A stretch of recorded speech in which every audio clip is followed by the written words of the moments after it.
hardship, given that I took a nap before this round while Helen worked on the matter file. Very proud to propose. Briefly, 2 points to set up. First, what do we defend? We think we defend a neutral stance on laziness. That is, in the absence of a stigma, we need not defend a positive interpretation of laziness where we actively encourage people to be lazy. Instead, we just change the labels and the ways we talk about laziness to things like leisure or taking a break or resting, something that's not necessarily good for you, but something that is necessary and acceptable. Second, what does an actual stigma on laziness mean? Briefly, let's first define what laziness is. We think it looks like things like not working extra hours, like pursuing hobbies instead of work or school, like not pulling your weight in a group setting to be charitable to opt, or like being unmotivated generally. A stigma against these things looks like assigning personal blame to people when you believe it is the case that they are lazy. Things like chastising them, or also assigning material consequences to laziness, like being less likely to promote someone, even if the outcomes they produce are the same, being less likely to promote a worker who you see as lazy.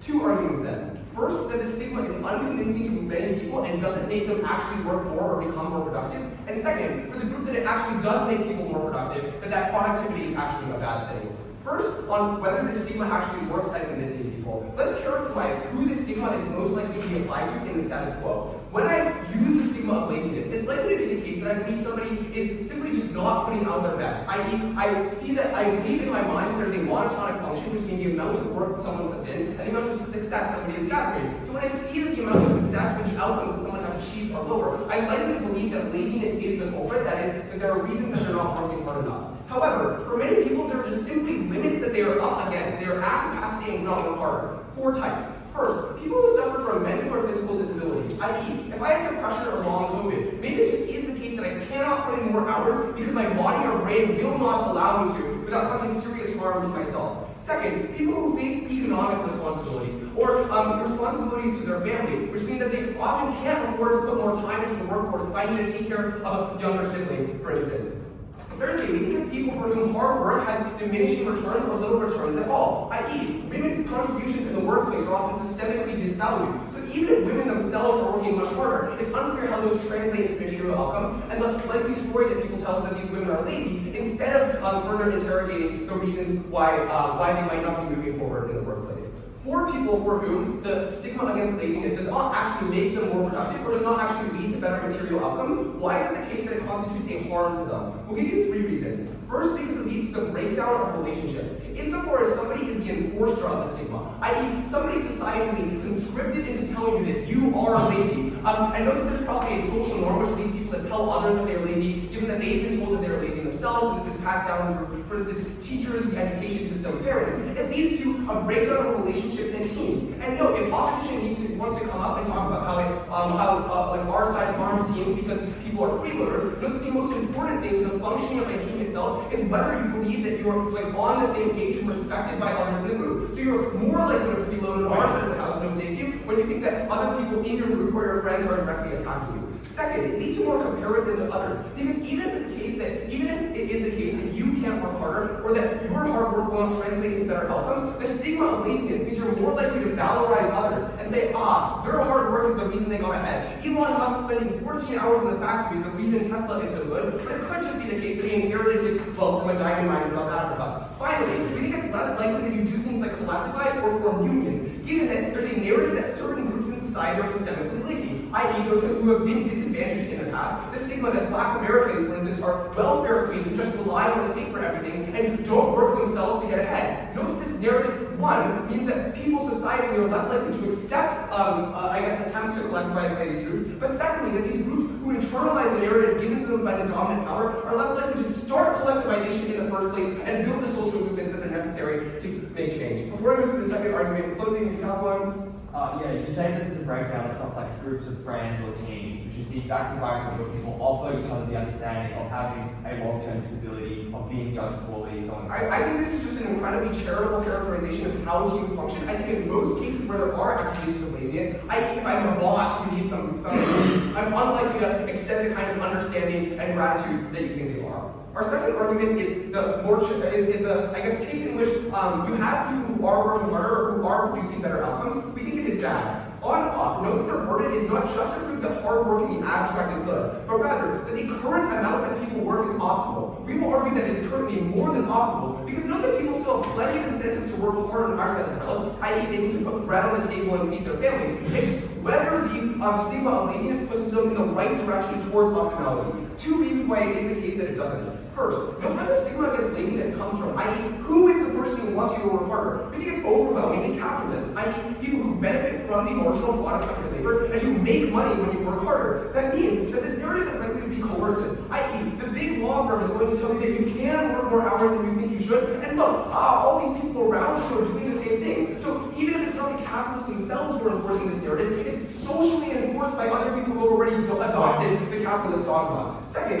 you fear being perceived as lazy. So even if you are hardworking right now, we like you to overcompensate. There's a serious harm to your career if you are perceived as lazy. And I think this harm is especially relevant for people like women who are already disadvantaged in the workplace. What is the implication of this argument? We think it is threefold. First, you just have less free time. That is, that you're probably spending more time in the office and on projects. Note that we think less free time is really bad for you, given that it leads to more burnout on your side of the house and decreases your productivity. So even if you're spending more time in the office, the amount of work that you're actually putting out is lower because each marginal hour produces less work for you. Second, note that even if on their side they are earning more money, the marginal return of money is lower because you're like I guess the $100,000 is worth a lot less than the first dollar in terms of the utility that it gives you. And we'll also note here that in the case on their side, where everybody is working harder and competing for a limited number of slots, it's unclear how they produce a benefit on their side of the house. I.e., I might be working harder at my job, but my coworker is also working harder. So when it comes to getting the promotion that we both really want, my boss doesn't have a reason to favor me, given that everybody is subject to the same stigma against laziness. That is, if they say that they want to produce better outcomes overall, it just is the case that they have to prove that they're widening the number of slots instead of just making everybody work harder for the same slots. We think that the harm on their side is now everybody competes harder and is less likely to cooperate. I.e., I'm less likely to reach out for help if I know that everybody else is working just as hard as me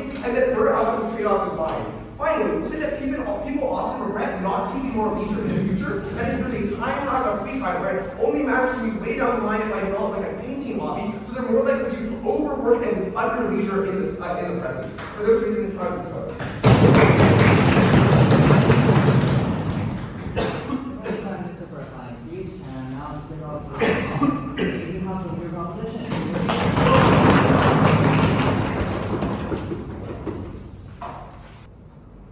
Laziness hurts yourself, laziness hurts others, we want to stigmatize it. I'm going to do three things in the speech. Firstly, the points of setup and framing. Then I'm going to explain why this motivates people to do good for themselves. And then I'll explain why this motivates people to do good for others. The responses will be integrated into like where I respond. On setup, first thing, what does the stigma look like?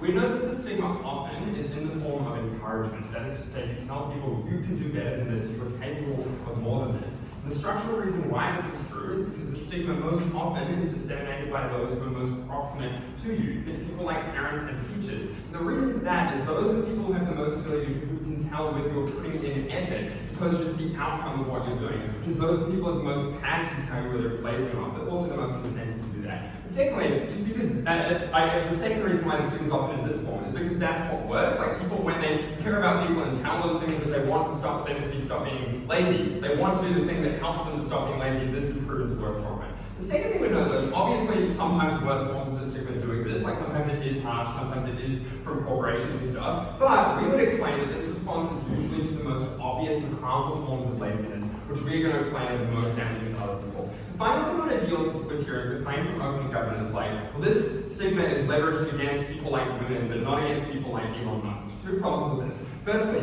people can see that if you have less capacity to succeed, then there is less room for laziness to be the problem, right? So people are more likely comparatively to keep nepo babies being super lazy because they have all that capacity to succeed and they're not doing it. But if you're like a worker in Bangladesh who's making like shirts all day, there's not really much capacity for laziness to be the issue there. The second thing though is there are countervailing norms. Right? Like in the status quo, we do stigmatize laziness, but we also critique billionaires for all the reasons that we should. Those norms do exist to counteract this effect of open government. Let's talk about why it motivates people to do good things for themselves. The first thing I want to do is explain that there are things that are good for people that they currently don't do. Those are things like working hard in school and work so that they can achieve success, that they can do things like, feed their families later on in life. But it's also just trying new things. They can open up the degree of things that they are exposed to, the degree of things that they want to do. Why do people, why is that true? Why do people avoid doing those things in the status quo or without this norm? For four reasons. Firstly, because people prefer comfort of not doing things, of not having to put in hard work to do things.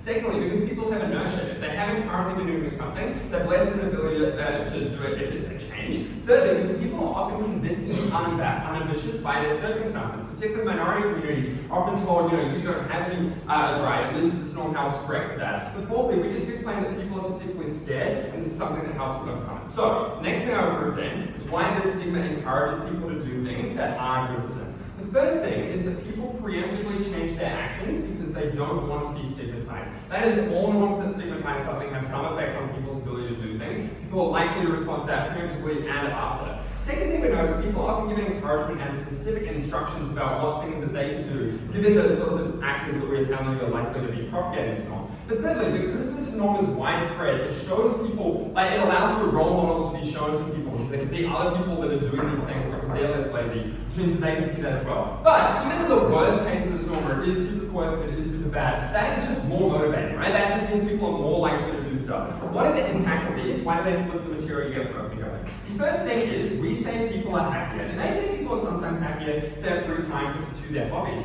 But we find that actually people are more happy if they do things that make them feel like they're achieving things. They make them feel like they're a productive worker. Because there is no intrinsic thing that makes a person happy. The way that most people feel happy is they feel like they're doing stuff and they feel like they're achieving. But secondly, when they do these things, they accrue benefits, right? You get the promotion, you get the wealth, you get the comparative advantage over other people. I want to now deal with the claim about burnout and about people working too hard. 3 responses. Firstly, countervailing norms excuse you from effort where you can't put in effort. That is, I guess, your intrinsic desire for things like rest, right? Like people don't overwork themselves too hard because they want to get a good night's sleep, but also because there are things like social movements that support things like disability rights, or just unions that support things like rights in the workplace. The second thing we know is because of what I said in the setup, parents are often the ones doing this norm, that means it's better. But thirdly, there are just many other ways that corporations can coerce you into doing way too much work. The unique benefit of the laziness stigma is not very high. That is to say, firstly, you're just dependent on their money, right? So the normative shift in society has little effect compared to the very tangible benefit of that direct interaction. Secondly, norms like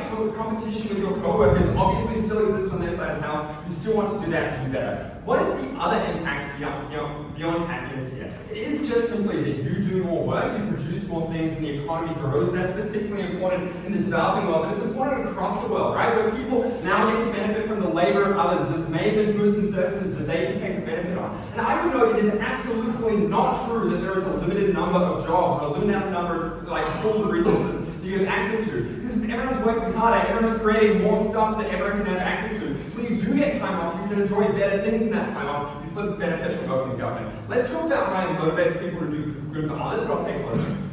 Yeah, sure. So what makes you happier? Something that society tells you should make you happier, something you found on your own and do enjoy. So sometimes people are, for better or worse, coerced into doing things, but those things can still make them happy because they learn to adapt to that, they learn to appreciate the task, and learn to feel like that's something they want, right? Like marriage is hard, and lots of people do enjoy marriage even though they're putting in work every day, because they like the fact that they're achieving something when they do that. Let's talk about how it motivates people to do good for others. And the framing here is that some people don't get anything themselves from working harder, but could help others. And these are the people who are the most likely to be lazy without this norm for 3 reasons. Firstly, because there is no other force pushing them to try harder. Secondly, because these people are more likely to be arrogant because they have a lot of things they can do all right by themselves. But thirdly, they're more likely to be privileged for the same reason. Why does this motivate them? Because some people don't care about others, but they are responsive to 2 things that this norm engenders in them. Firstly, social stigma. They are still scared of other people judging them, even if they don't genuinely care about the people around them. So they're more likely to want to help the people around them. But secondly, they want to improve their personal character. What this norm does is it takes something that helps others, and then in your mind makes it something that improves yourself, which encourages people to do more good things for others. What are the practical impacts of this? Firstly, it means men do more domestic labor. They just feel like they have to do something in order to be not lazy, and that means they're more likely to do the dishes, more likely to help their wives. That is something that helps billions of people's lives around the world. And secondly, you're more likely to help your friends and teammates with empathetic responses, right? You're more likely to contribute in team environments. It flips their stuff about relationships because you have close relationships because you don't want to be lazy and get you're put into relationships. But thirdly, it does just change your actions on things like climate change, right? You're more likely to take personal responsibility if you're a rich Westerner who is doing lots of polluting. You're more likely to lobby your governments to do the same. Those are the sorts of benefits that have practical, tangible impacts on people's lives. The norm against laziness motivates people to help themselves and others. I thank you. now have Ethan Jiang close the opening case.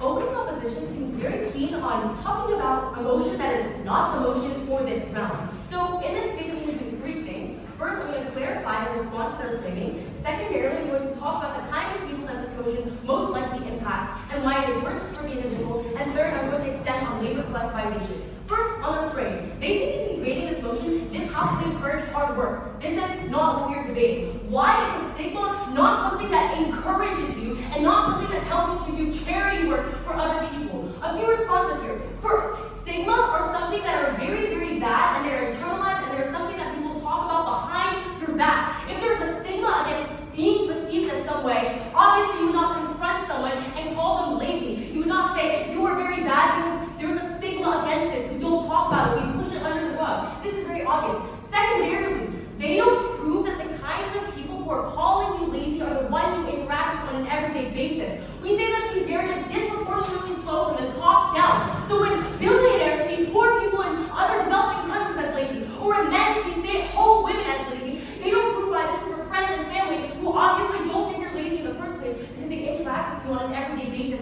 and they know the underlying factors. It's the people who control these systems of power. Third, these are often perceptions of endogenous traits. That's why Ethan tells you the counterfactual is you're seen as taking a mental health break. So when someone thinks that something is literally a personality trait, they're not going to make an effort to try to change this because they think you're systematically and structurally lazy. Compared to if they think you're going through a mental health or family crisis, this provides the impetus for them believing their words have solvency. This is why we co-opt all the benefits that they want to talk about on their side of the house. They need to prove these burdens in order to win. Then on this argument about helping other people socially, again, this is just an assertion. First of all, they don't prove that the narratives about laziness are condemning social inaction or like not doing good things to help other people generously. We say that laziness is very often perpetuated by people at the top who have a lot of money, who have a lot of capital, who have done very, very selfish things. That's why there's an incentive to frame this narrative about doing things that are good for your own profit, that are good to put you at the top, not about good for helping other people. But secondarily, even if people had good incentives, the metrics for you measuring productivity are a lot easier when you look at the number of hours you work for yourself, the amount of profit or bonus that you make. That's why there's an incentive for you to over-index on selfish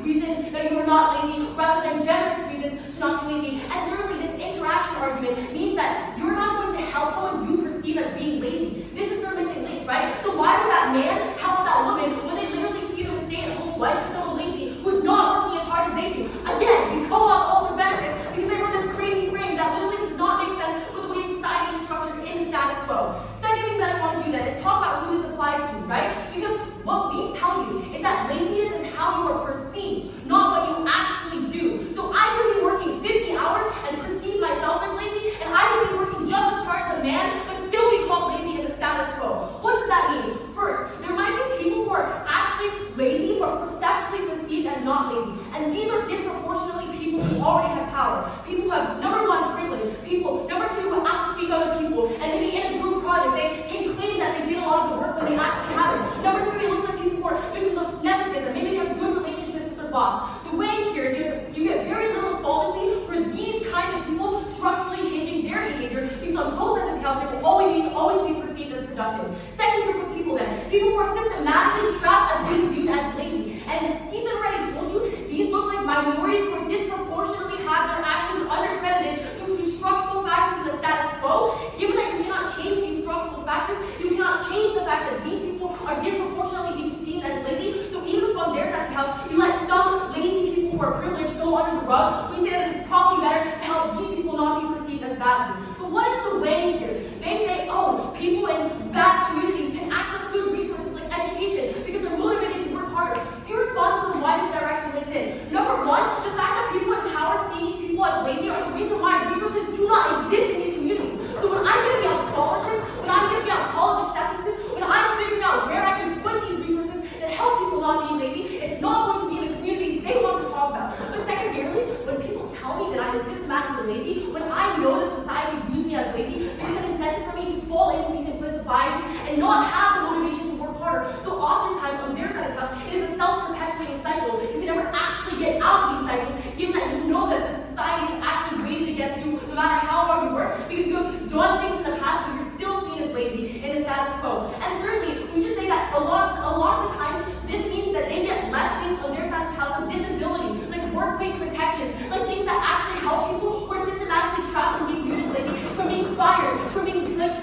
criticized by the boss. So on their side of town, they lose a lot of structural protections as well. Finally then, people who personally view themselves as lazy when they're not actually lazy and no one else views them as lazy. Why is there an incentive for you to over-index how you view yourself? Because given that a lot of the time these narratives never reach the ears of the people who they're meant to hear, you always might have an idea that other people view you as lazy, even though they don't actually do it, because there's a stigma around these things, and because people tend to think the worst of themselves, right? They tend to overanalyze their own actions.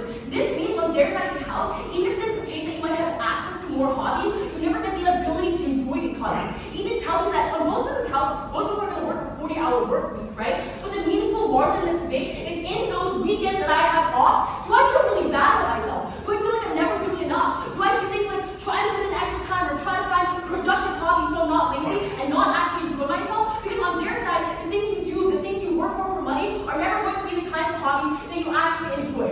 Finally then, on labor collectivization, on their side, we say that there's a race to the top. This means that no matter how much the stigma is created, it's always going to get worse. Because if the incentive to view people as lazy always exists, you're going to just shift it from being like working 4 days a week is lazy to working 5 days a week is lazy, working 6 days a week is lazy. It's a never-ending race to the top, especially because there's an incentive for people at the top to frame it in this way. This means that given that it's going to be competitive, it's relative, right? So like I'm not going to want to help other people because it's always going to be a relative metric of how much more or less lazy I am than them. This is the reason why it's way harder to do things like unionizing. It's way harder to do things like collective bargaining. Because when one person gets seen as less lazy than me, I think that I'm going to be the next target of what is considered lazy or what is considered not lazy. This is why on their side of the house, even in the long term, the kind of regulations, the kind of protection, the kind of workplace norms that they perpetuate are never possible because you never get the most vulnerable people talking to each other and figuring out the solvency to a lot of the issues because it's an endless race to the top. Very, very proud.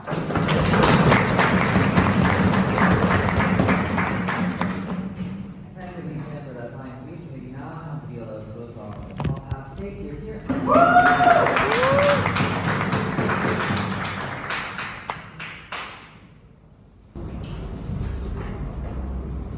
Yes, it is the case that structures of power often have some say in determining what city government will look like. But when this team tells you that it's disseminated by the people at the top, I literally do not know who they are talking about. Because of course, yes, they have some, people in power have some say. The way in which people experience stigma and the opinions that they overwhelmingly value are the opinions of the people that are most proximate to them. Even if those people are not their family, even if the people in positions of direct authority of them, of course they receive it in that way and not in the way they describe. Who is this fucking Mr. Monopoly who is looking loaded on the video and telling them not to be lazy? The vast majority of their analysis is contingent on this characterization with very, very little explanation as to how it actually operates. The first thing I want to explain, I want to respond to in this speech is the claim from deputy that you don't do collective action. And I'm responding to this quickly because it is just contingent on how this is applied, because of course the stigma against laziness, as we explained, motivates people to try things that are hard or to try things that are scary. And in a lot of cases, collective action, joining a union, is difficult, it requires extra time, it is scary, it's getting lost, it's getting angry. If the practice is applied in a motivated way, obviously we think that is practical. First question I'm going to ask in this speech then is, does this law operate effectively? The first thing I want to respond to from opening government is to claim that, well, as stigma is not encouraging, encouragement is encouraging. Three responses. First of all, we know that some people just are not in a position where they can get encouragement. Not everyone has a teacher that really likes them, not everyone has a parent that is super invested. And for those people who overwhelmingly determine the actions that they take on their own, they require stigma, so they encourage themselves. Secondly, we would suggest that often, as we explained to you in Will's speech, yes, it comes from stigma, but that stigma prompts encouragement. For example, a teacher who is averse to laziness sees laziness in a child and then disseminates encouragement. So yes, they are two different things. We are suggesting that stigma is the thing that prompts encouragement. But thirdly, we would suggest that even when this is not done encouragingly, which I would know, we totally are willing to cop. Sometimes this is a stigma and sometimes it makes us feel a little bit bad, but we would suggest that is a good thing. People need an aversion to something, to cut against their overwhelming inclination that we described to you in Will's speech to very little response, to do things that are comfortable, to do things that are easy, to hoard their own wealth. And that is why feeling that the thing they are doing is icky often is the thing that motivates them. Yes, this is sometimes encouragement, sometimes it makes you feel bad, but it is applied well and it is motivating. The next claim is that, you feel that your laziness is an endogenous thing and then you feel shit about yourself and you don't do anything to change it. Two responses. First of amount of their material, because they require you to believe that people feel lazy, so they then push themselves to work really hard to not be lazy, and then they don't get enough rest. Which suggests that people do perceive this as something that is changeable, and it's not just like, well, I'm lazy, I'm consigned to death. And second of all, we would suggest that, of course, even if this makes people believe that this is endogenous, but it's not clear why that is a harm or why that changes the debate. Like, people work very hard to counteract their endogenous traits as well. Believing you are lazy, maybe if you always believe you're intrinsically lazy, like you still do the actions to combat the laziness. Not really clear why that is a harm. The next claim is that, and I guess I did this in my introduction, the next claim is that, well, this is disseminated top down, so that means that people always feel like shit. Two responses. First of all, I would note this is just a counter assertion to what I think is quite rigorously and nicely proven in Will's speech, which is that the people that you engage with the most proximately are the people that you care about the most and are the people who are likely to disseminate this from. And I would ask you, panel, to think about the environments in which laziness is particularly stigmatized. It is academic environments, it is corporate environments, it is competitive environments like debating, where you do have people directly proximate to you, who do directly see your efforts, and whose opinion you do directly value. So yes, there is, as I'm totally willing to concede, some top-down application, but you feel this the most, and you care the most about the people around you, and that is why we suggest this is applied as well, and it is motivating. I'm going to respond now to their claim that this is applied to the wrong people. And the note that I want to make before I do this is just that the vast majority of this team's funds are contingent on this claim. If we prove that this is overwhelmingly applied to the people who need it, we claim all of the benefits. Before I do this, I'll take closing. Sure. What's more likely? A mom saying you're lazy, study more, like getting F, or a mom like going through encouragement talks? Sorry, obviously it's encouragement because you care about your kid, you love your kid, you have every fucking incentive as a parent to be nice. But the instances where you're likely to say you are being lazy are the instances where your child needs it the most, where they are particularly lazy, where they are not working hard enough. Those things are motivating, that's a benefit in both cases. Why is this not applied to wrong people? First of all, we would suggest that this claim is just untrue for a number of reasons. First of all, as we explained earlier, it is often applied incorrectly. But second of all, we would suggest that the people who are applying this have knowledge of other factors and care about other factors as well. Now, unlike to tell a person they are lazy, that is clearly not the problem. For the reason that, for example, in a corporate environment or in an academic environment, what is your incentive to make a lazy child feel like, what is your incentive to make a dumb child who's trying really hard feel like a piece of shit because they're lazy? Of course, your incentive is to motivate the smart child who's really being lazy. And it is quite easy to tell the difference between those things. Think about the people that you know in your life. Like, you know when someone is an idiot, you know when they're not working hard enough. But thirdly, this is just the harm they describe as asymmetric. They are symmetric. If this is applied to minorities as an excuse for why not to help them, of course the problem is not the excuse. It is the underlying fact that people do not want to help minorities. And of course, in those cases, people will find another excuse. So people have to find another reason to say that minorities do not so right. The second level of response to this claim about it being applied to the wrong people is we would suggest that where it is true, and we're willing to concede that in some cases people are told they are lazy when they are not, it is just not as bad as opening government sense for two reasons. First of all, because as we explained, there are countervailing laws countervailing clauses which correct this. And the reason that these are effective is that think about social movements and communities. Those are often the people that are the most responsible to you, and as we explained, you care the most about. Which suggests that if someone like white kind is saying to you like, oh, like you're not working hard enough because you're a person of color, of course your community is likely to also debate in that community, and that is why you get laws from them. But second of all, we explained extraordinarily uncharitable response that this cuts the other way too. It forces people who have too much and are lazy to share when they would not otherwise. The next thing the final question I'm going to ask is this stigma necessary? We identified two groups of people for whom the stigma is necessary. First of all, people who are undermotivated but have potential, and second of all, people who are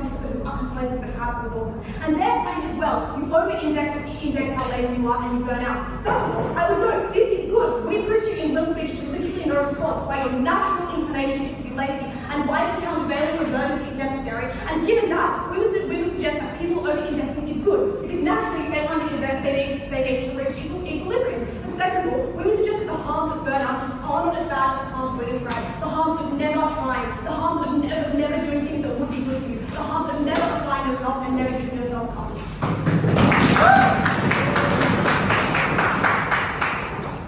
Essentially, because of that, my please have to talk about that. Basically,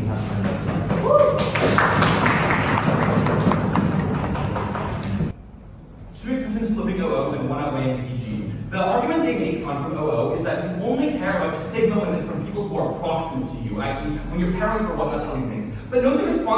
wife or not is very constructive. In many cases, parents aren't going to tell you you're lazy, they're looking to positively encourage you. What does this actually mean?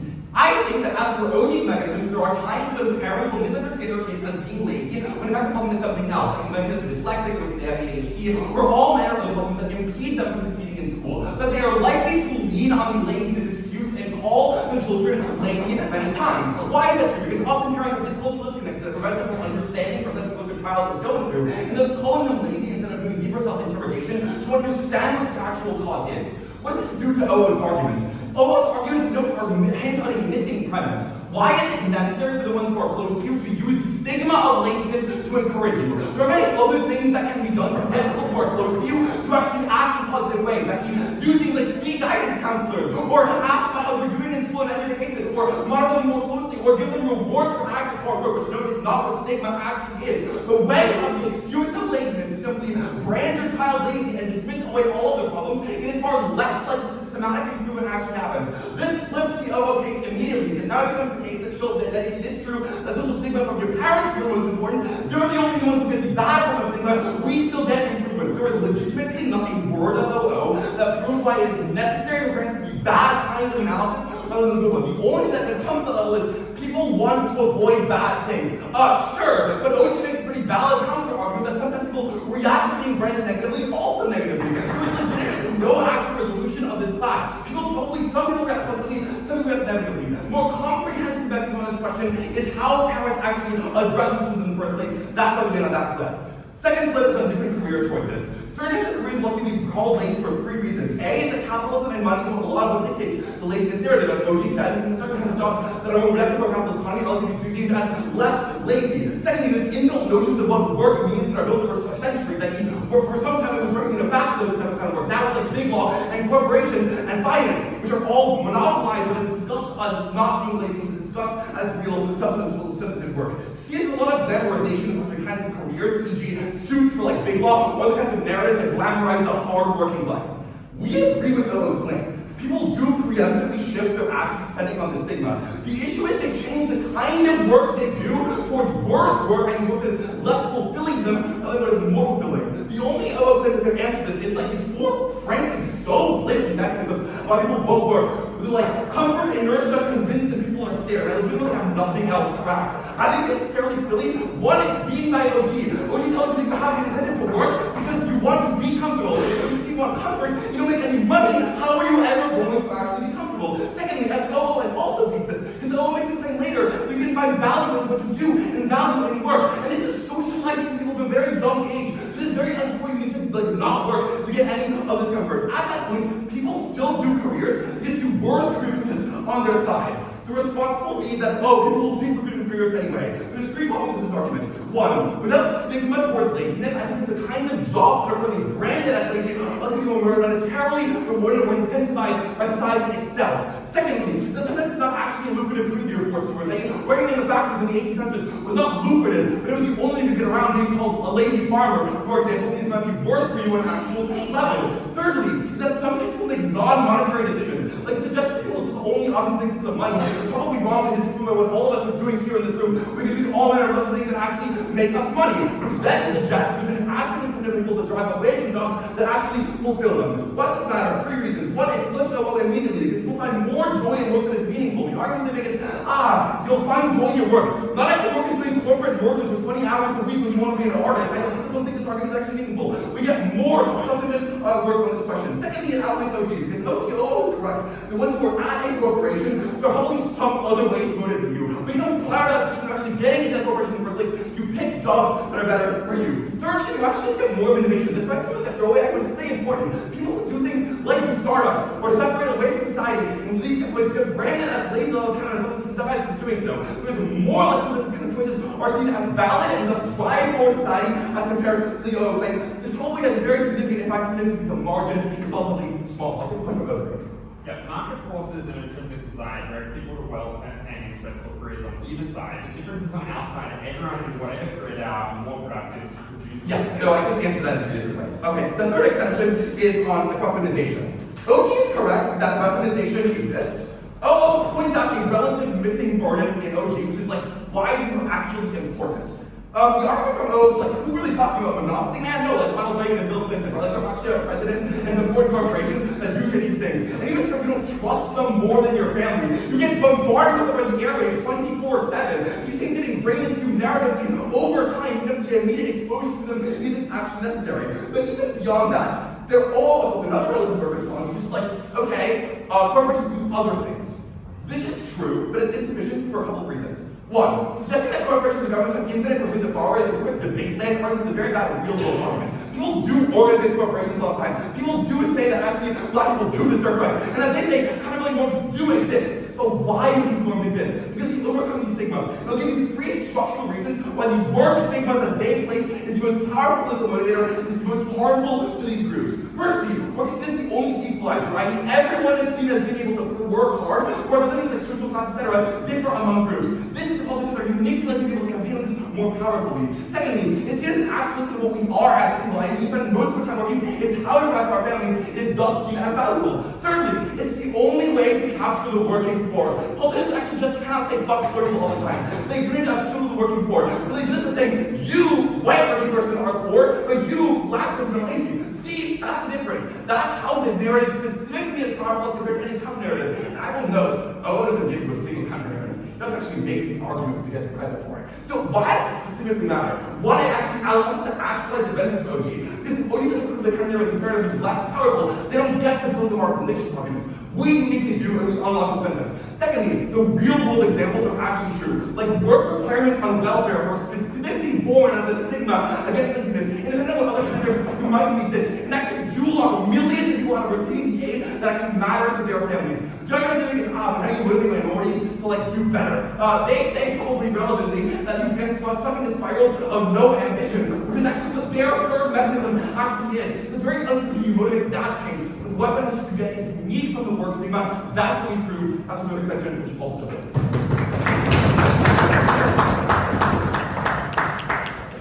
Thank member of God for a fine speech. We now have member of Hawk who thought the voting call.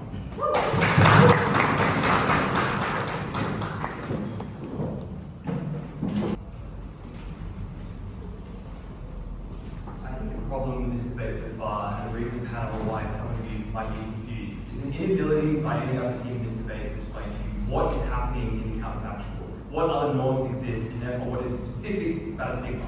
Let's use closing government as a case study. The problem with that extension is that the assumed replacement for value of the decisions, i.e. on what makes people make those decisions, to avoiding laziness, which is what they say outsiders, is meaning they assume. Stuff like happiness, art, innovation, and now the things that people will pursue in view of the need to avoid laziness. But if you believe the domineering characterization of the powerful, and the fact that their incentives remain the same, which is clearly the case, then give you no reason to think that more likely counterfactual is that the rich and powerful telling you money is the thing you should pursue, status is the thing you should pursue, and a range of other things that are much closer to the existence of the norm, which exists at the moment, which defeats their first extension. But in the case of their second extension, norms still exist against things like freeloading. There's still a norm that you only reap what you sow. There's still a norm that you're responsible for your own quality of life, which defeats their second. Like the problem with this debate is lack of specificity, and these guys show you that problem, I think, almost perfectly. The extension provided by CEO and the way we win this debate is to explain that stigma, and stigma specifically, as opposed to a norm, as opposed to a set of incentives, is that against laziness specifically, is politically important. The framing and the reason why this is the most relevant contribution is we'll explain why stigma and not a norm in favor of the inverse, or encouraging to do a particular form of behavior, is the relevant change, which explains why this isn't symmetric, where norms often can take the place of stigma in the cases of a lot of the other teams, which symmetricizes a lot of their benefits or harms. Stuff like, well, you still have an incentive to compete with other people in your workplace in the case of OG, and stuff like you still have a reason to challenge yourself due to certain norms in the case of OO. And secondly, as a result of that, we'll explain why this is therefore irreplaceable and needs to be a stigma against laziness. Why is a stigma against laziness necessary for things like labor movements, for things like movements towards recognizing the rights of the vulnerable? 2 reasons. The first thing to point out is the rich tend to control other socially influential forces for shaping people's understanding of what's valuable, who is valuable, and who is important. And I think a lot of the work there setting that up is done for us. Stuff like the media, stuff like the news, stuff like the fact they control your paychecks, so on and so forth. Which explains to me why specifically for politics, stigma is the relevant thing, which is the only tool of the masses. Because stigma and your ability to be crafted by your community, the ability to express it to other people, to feel it as the masses, is a unique tool which cannot be subverted in the same way. Media can be bought, but the ability to control a stigma cannot. The second reason why this stigma is a necessary tool in favour of the working class is the laziness of different groups of people is not judged equally, and this knocks out a lot of OG's benefits. So for instance, the pursuits of the rich, the hobbies of the rich, sailing, painting, reading, are far more likely to be viewed as something like enrichment or self-cultivation or a range of other benefits than the forms of things that the average person is most likely to access, which aren't forms of high art, which aren't things with obvious other forms of utilities or enrichments, or things that people do for fun. No, guys, this is what you have to defend. You have to defend leisure being the thing people are there for, but not, you don't remove all the other sets of biases which prevent people from thinking some forms of leisure are valuable while others are not. Like, yeah, maybe forms of leisure you do, as Chicago might be handy, but not the forms that other people do. You don't change the underlying norm, you just change what people think leisure at all is good. Smile all you want, mate, I think you're in trouble. The second part of this presentation is to explain why this is an effective tool in favour of the working class. That is to explain the asymmetry which plays all of other teams in this debate. The first reason is we think a stigma against laziness is uniquely good at targeting the rich and explaining why the forms of labour they engage in, the forms of control they hold, are not earned and are not employed. Three reasons. Firstly, because the labour of the rich is much harder for other people to observe or relate to, which explains to you why naturally people tend to judge things like management, consulting, or investment, which you might believe to be important, and I might too, but things which are obviously hard, obviously involve effort, obviously involve sweat and suffering and blood and tears, as things which are not important, which is apparently asymmetry, which people who live under those managers, who live under those white collars, to use and weaponize against them in the pursuit of things like labour unions or more rights. Secondly, because ownership does not avoid laziness. That is to say, while ownership bestows a lot of economic power, it doesn't bestow the ability to demonstrate your value or your importance. And thirdly, we point out that targeting the rich in this way handily crosses the political aisle. In that, for instance, many right-wing people believe that the fruits of your labour are your own, that people should pull themselves up by their bootstraps, which makes it very effective to target people who seemingly sit behind desks all day and send emails as their only profession. Very effective. While on the other hand, the left wing who support the working poor can naturally get behind the sorts of movements we're describing. This is to say stigma is a tool which uniquely belongs to the masses. And we've given you the reason to think that the masses can use it well, because the rich are uniquely vulnerable to being seen as lazy, while others are not. Second part of this chunk then, why is this hard to reverse and use against the working poor? Two reasons. Firstly, we point out the average member of the working class relates to the form of labour that other people are doing, whether or not that crosses identitarian boundaries or not. That is to say, unions formed within industries, where they understand that other people have to balance their lifestyles. They understand the trials and tribulations which accompany those things, which explains to me why the top-down analysis from OG doesn't make sense at the level of specificity we describe, because you're not convincing people who are in the trenches alongside the people they're working hard with, but see the white collar in the office doing very little. Secondly, vulnerability as the reason for idleness is something that's very easy to understand, which explains to you why, again, the forms of kind of cooperation and solidarity that we rely on for our mechanism, the formation of unions, the formation of voting blocks, is likely to occur. Before I move on, it's not about how compelling these reasons are. It's about who controls the label of lazy. Like, I can make plenty of good arguments for why service worker is smarter than Elon Musk, but this is asymmetrically weaponized and controlled by the rich, historically and also right now. No. Controlling the media is only a problem for you guys, because it controls rational thinking. It controls the ability to influence people. This is a debate about stigma, and I'm just giving you the reason to think the form of hatred, of guttural disgust, of emotional unsettlement, which accompanies stigma, is far more likely to be applied than to the or listen to speech. The final thing I'll do in the speech then is weighing the extension. The first thing I'll point out is it's by far the most specific and asymmetric. We've explained to you not why norms are important, or an incentive to do something is important, or a structure is good or bad, but specifically why stigma is a useful political tool, one that is unique and one which favours the working poor in their fight against the wealthy. But secondly, we point out that this underpins the major delta, on the one hand for obvious reasons, it motivates people to vote, motivates people to check policy, but also for the very reason that I answered up here why, which is to say stigma cuts into the ability of the media to influence people to vote against their own interests. Stigma cuts into the ability of the wealthy to control the way that people think. Because while someone in a financial review article might be telling you that an investment banker is just as important as someone who built the bank or works in the factories that bank owns, feeling of stigma, the feeling in the pit of your stomach that that person is lazy and you're the person doing the real labour and making society a better place is the asymmetry and is the thing we defend. Proud to oppose.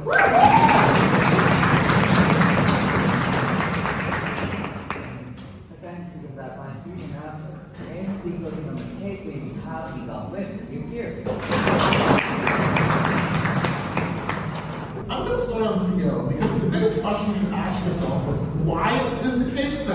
stigma is different than a norm, please, panel, how do stigmas get spread out to the people? You look at things like TV shows, comic books that talk about how lazy people don't do anything, right? The loser who like eats pizza and sits on the couch. Obviously, these things are spread through narratives that people talk about. It's spread through literature. It's spread through how society creates stigma and norms. These are often bi-directional forms of narratives, and these narratives can still be created by people in power. Which is why when we have people like Henry Ford say if you work 6 days a week, you can be just as good as I was. You understand that stigma as it's created still is controlled by the working class and still is controlled by the rich, which means the uniqueness they point to, at least on this level, is deeply unclear because those asymmetric forces can still do harm. And we'll talk about how we say labor is off, but labor is the great equalizer. This is actually our mechanism and why it's only unique to our set of concepts. What else did they tell you? The counterfactual is money and status. There are 3 issues with this claim. First, we already explained to you at LA why it's likely you have things like encouragement, and why if you do care about productivity, you can easily do things that increase productivity through enforcement. Things like, for example, giving bonuses based on how well you did in a certain quarter, things like giving promotions. What is the reason why we don't do this in status quo? Because the negative reinforcement is already sufficient to force people to work harder. They don't have to give up things like profits. It's more profitable to not use encouragement. But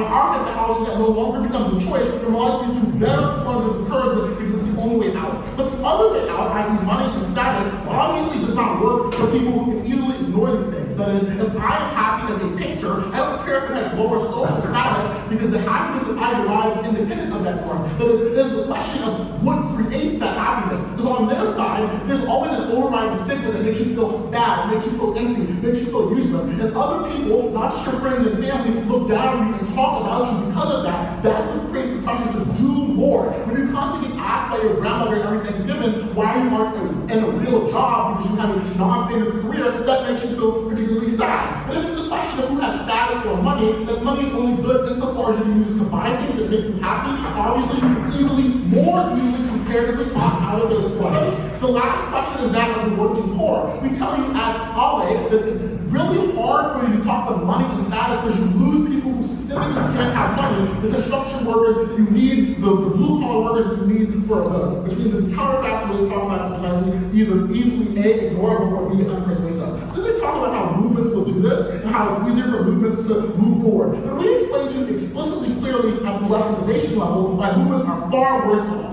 Why? Because it's easier for you to weaponize the stigma of laziness when you're controlled against to be lazy. Everyone feels lazy because they're not as rich as Elon Musk, but it's easier to make the white working poor person think that they are not lazy because they work a real job, and the black working poor person is just a welfare queen. And that is a differentiation that we give you that comes with no response at their member. Because what happens is these movements get bifurcated by race, by gender, by region and ethnicity, which is why all the biggest uprisings of like social movements, socialism, and communism often are race-blind. Because they recognize that those things make it harder for you to come together at the table and see that you're all common workers. That's our side. When you remove that stigma, they may be correct to some extent that power forces try and choose other things. But we just explained to you that those things are harder for people to buy and harder for people to buy into, so at higher rates you are able to get that positive enforcement. The last thing we talk about then is how this targets the rich who don't actually do things. But the important thing with this argument is that the rich who still have levers of power just convince you that they do things, right? They convince you that they're working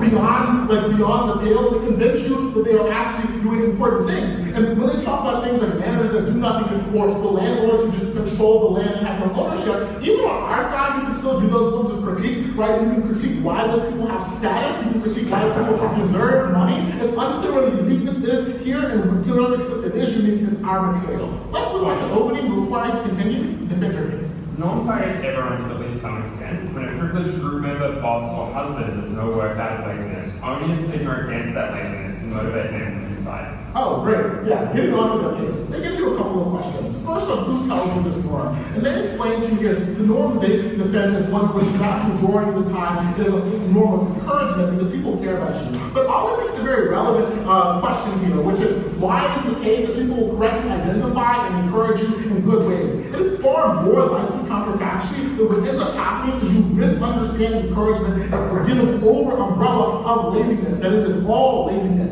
Why is this likely? Because it's easier to point to a broad broad norm or stigma of laziness than it is to curse out why someone needs help. It's easier to say that you failed the test and you need to study more because you were lazy than this to say, do you have like a learning disability or do you need more specific tutoring and math? And you're more likely to do this because you recognize this as a form of love and as a form of care. It is the misidentification and alignment means in their best cases, there's still negative outcome. But what happens in their less bad cases? Because they say on the less bad cases, this pushes people. Maybe, but as Ollie correctly points out, the motivation clash is a mess. No one knows what actually motivates people. What's far more important on this question is how in middle or bad ideas of relationships and families, this norm is actively harmfully pushed onto you. You're made to seem lesser and you're made to seem a bad person if you're lazy. You're told stop being lazy in ways that make you feel personally unfulfilled. And in our best case, you think that it's hollow encouragement because it ends with because you are lazy now, which is still bad. The second is the question of whether or not happiness and productivity are good. Because they say that hey, in the worst case it's coercive, whatever, at least they're still doing things. This is deeply unpersuasive for two reasons. First, if you are coerced into being happy, it's often not a genuine form of happiness because you have to smile through the pain. It is if you are uncertain why you don't feel happy or are being told that you are happy. So you never get the highest form of happiness. But two, if productivity leads to you working the vast majority of your life in a fake form of happiness, you get very little time, even with more money and more goods, to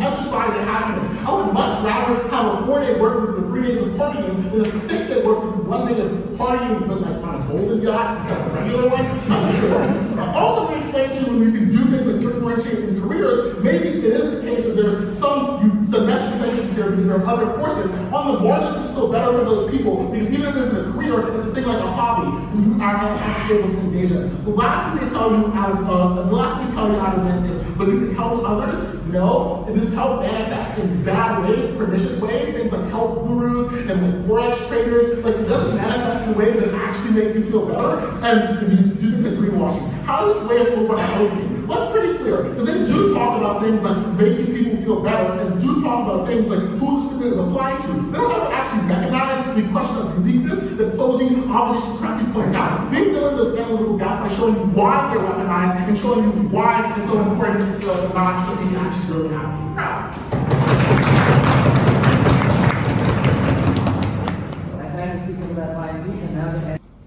I'll start by defending our extension and the challenges we get to it from various teams. The first thing I'll do is talk about our extension on politics and compare it to opening opposition.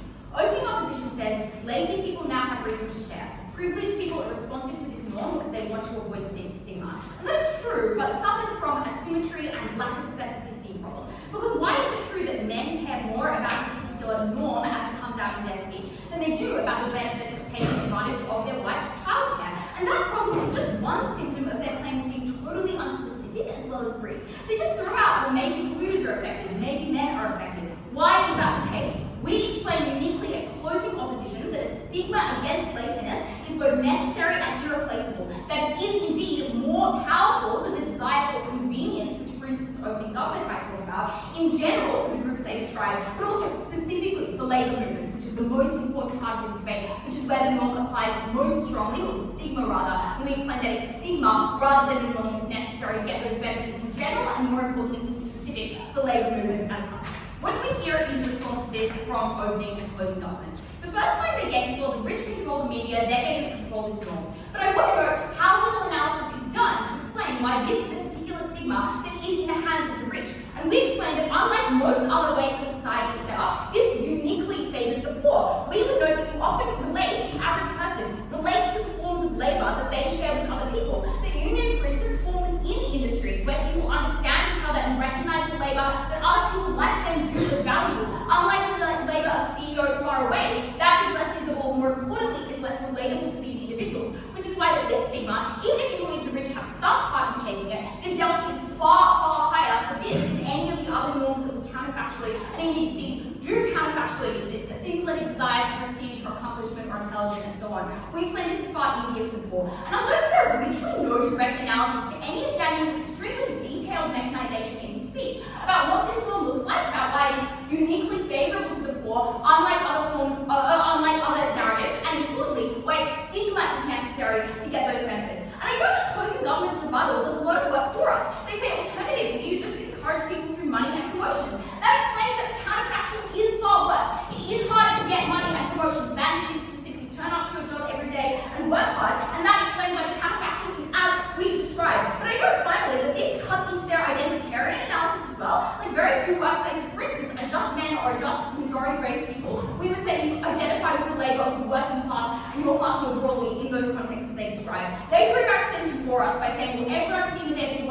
work and see it's valuable, we explain then that the stigma against laziness is in fact weaponized by the poor against the rich, that it's incredibly important for those sorts of social movements. The only other claim they make as well, perhaps where the rich have control of this stigma to some extent, who use it as a way to divide the working poor, but they're totally unspecific in explaining how that happens. I think it's pretty difficult because, as I know, the labor of other people in your class is more relatable to you, it seems more important to you, and so on.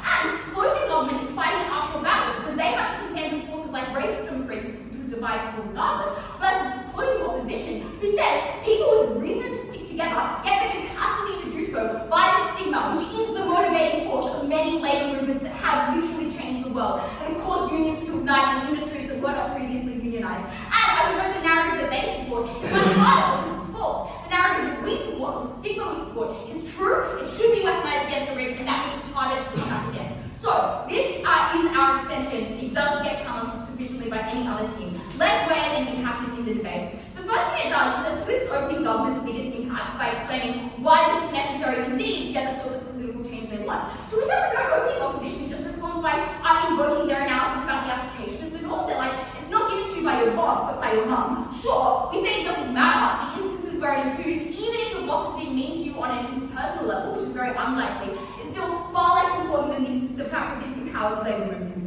I would note that this affects whole political systems in a way that has a huge impact in this debate. And even if you believe that these changes are marginal, even if you believe that the poor will always be fighting uphill, this has returns. Marginal increases in welfare, but are the difference between rent and homelessness for millions of people across years. We might speed up union movements by years across centuries, even if this is a contention with other players or economic forces. Secondly, I want to note that this is an extremely powerful change, right? It's not marginal, because this is in many ways the motivating stigma that gets labor movements off the ground and gets them going. And I want to note this then cuts above, and we're more generous in our opening about like, does your mum or your boss do it? It doesn't matter, this is the far more important context. We explain that stigma is necessary, which no other team in this debate does. And importantly, people do have some reason to work hard, they have some reason to take breaks, but the rich, in the absence of this kind of stigma, have reason to harm the poor. We uniquely give the poor a way to fight. That is why we get ahead in this debate. That is why we're the only team with an impact that is asymmetric, that explains why stigma is necessary, that has big impacts in the debate. Let's look then at the only other contributions left from the government bench. The problem with opening government, and I think again with closing government, is that a good life requires a balance of work and play, and they describe at opening some harms of overwork, but they don't explain why stigma against laziness gets you those harms. Either why it's a reason to overcome countervailing reasons to say take a break or do hobbies that you like or whatever, nor why stigma is a uniquely powerful weapon against the powerless or already playing with a bad hand. Why is it the case that the law grads, that closing wants to talk about as well, are coerced not by competitive incentive but by specifically this stigma? We explain that this is a powerful tool in the other direction. Opening. No number of mechanisms can prove a false premise. The public views, for instance, professional athletes training hard or corporate warriors working 100-hour weeks as more hardworking simply because there is some homogeneity between hard work and success and wealth. No, because if you go to a factory every day and you work hard and you turn up and do your job, that is a valuable and visible kind of labor. For instance, owning the means of production, you can say on your side, I add value to society, but you're still lazy, right? That is the delta. You can't just flip around the edges of the comparative, which you don't say opening opposition. So, the problem with them is they are totally symmetric in the cases that they care about, nor do they explain where stigma is the necessary fact. The final point that closing opposition makes is while certain jobs are seen as more or less lazy, I guess it's also responds then to that POI. They're like, big law is glamorized, people do work, get paid, whatever. Firstly, that first premise is never proven. You can work hard at many different things. The hard work we're talking about that motivates labor movements is the visible stuff, is the stuff you share with other people in your workplaces. And even if we just explain that unions are more likely to form for that reason, that's an reason that we mean in and of itself. Secondly, clearly not the tipping point. There's money, there is by their own admission a reason to achieve money and prestige.